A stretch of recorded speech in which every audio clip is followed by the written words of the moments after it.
Dami, dami. Mga ilang kilo kaya yan, Jaren? 30 kilo lang daw sa akin, Jaren. May naman niya itong bata ko. Yan, guys. Good morning. Tingnan natin kung maraming uhulihin itong Skylab na to. Halos 2 linggo nang dinaangat. Tayo, may huli na tayo. Di na lugi. 3 kawayan, may pambakot na tayo. Yan, guys, natin kung maraming uhulihin isda to. 2 linggo namin dinaangat. Yan, ito, maangat na natin ngayon. Tingnan natin. Kakamatay na yung huli sa tagal nang hindi pagkakaangat to. Yo, paramdam na. Yan, guys. Parang umahalin po kayo. Yan, no. Nakaw. Hindi nga, parang marami talaga, ano. Dami. Sabi na dapat na i-video talaga eh. 2 linggo pa naman din. Oh, sige, angat. Kaya, angat mo yung gitna. Nakaw. Nakaano rin, no.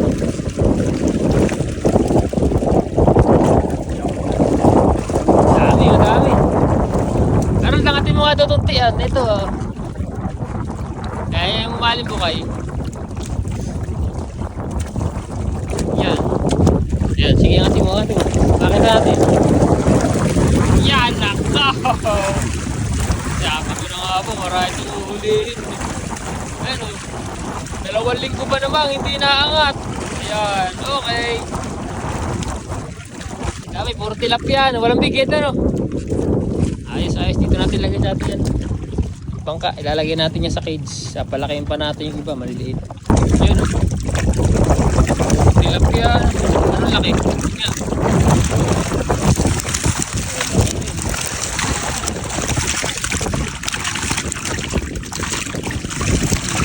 Nagdaga, ano?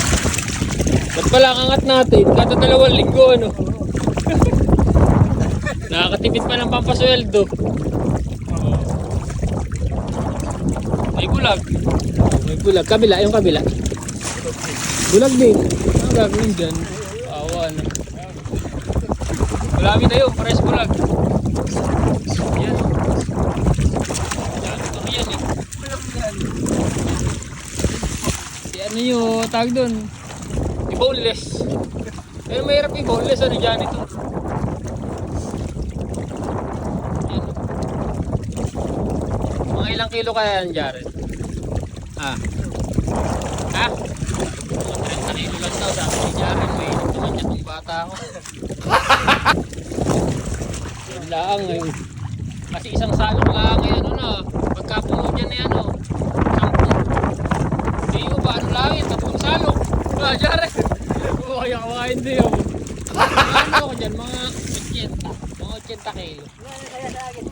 Ha? Ayong sa fishpan din, sa gilid. Aba, marami rin yun, baka may 100 kilo rin yun. Ay, 2 linggo rin yun eh. Kaya naisipan ko i-video itong isang to eh, kasi may huli sa gilid. Ito, 2 linggo rin. Oh, Arol, ito po! Wala niya. Bibigay ng tuot, sa dami na sinasalok. Kaya mo yan eh, nangangalahati pa lang eh. Di ba talaga pagka may Skylab, nakaka-tsaga-tsaga, nakaka-tsamba-tsamba. Pero madalas to, walang huli, kaya nga inabot to ng kada 2 linggo ang angat kasi mahirap na ang angatan. Kaya 2 linggo na namin po angatin. 1 linggo lang eh, minsan hindi pa natin natatrabaho kung ano may ibang trabaho. Yan guys, nalipat na natin sa bangka. May tumawag kaya hindi na natin na record. Ayan, bali lalagay muna natin sa kids natin para palakihin pa yung iba. Medyo maliliit pa kasi.